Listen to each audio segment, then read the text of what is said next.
Alan Shearer had one of the most iconic celebrations in Premier League history. But who had the most iconic one of all time? You probably won't agree with some of these, so let me know in the comments who you'd have on the list. Number 10 is Robbie Keane's cartwheel. The cartwheel, the forward roll, and then pretending his fingers were guns was something he did for nearly every celebration during his career. He got some criticism at the end of his career, so he stopped doing it, but this was iconic when he did do it. Number 9 is Daniel Sturridge dance moves. This one's just a vibe. And probably the best one he ever did was when Alberto Moreno tried to copy him. Number 8 is Alan Shearer's hand raise. Out of all the celebrations on this list, this is probably the one that's been used the most. 260 goals in the Premier League. The man made this his celebration. Number 7 is the Rooney knockout punch. After videos went circulating of him getting knocked out in his kitchen by Phil Barsley, Rooney did what he did best. Went out, scored a goal, and comically celebrated getting punched and knocked out. Number 6 is Gerrard kissing the camera at Old Trafford. After going 1-0 down early at Old Trafford, Gerrard scored a penalty to put Liverpool 2-1 up.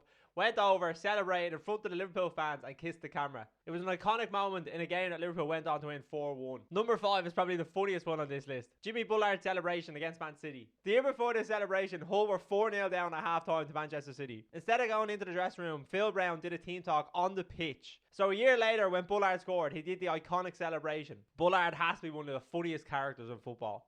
Number 4 is Robbie Fowler sniffing the grass against Everton. I have to say sniffing the grass because TikTok will have him banned. The Everton fans were giving him abuse all game, so he decided to give them one back. He got fined 2 weeks' wages and was banned for 4 games from the Premier League for this celebration. Number 3 is Eric Cantona's stare. After scoring one of the most audacious chips you've ever seen in the Premier League, he just turns and looks around, just taking in all the praise. He knew how good he was. Number 2 is Peter Crouch's robot. Funny enough, I thought he did the celebration all the time. He only ever did it 3 times, and one of them was in the Premier League. But even at that, it's still one of the most iconic and well-known celebrations in football. And number 1 is Mario Balotelli. Why always me? This man knew how to cause controversy, and this celebration did exactly that. It was the goal and celebration that sparked a 6-1 win for City at Old Trafford, and honestly, this is the most iconic celebration in the Premier League.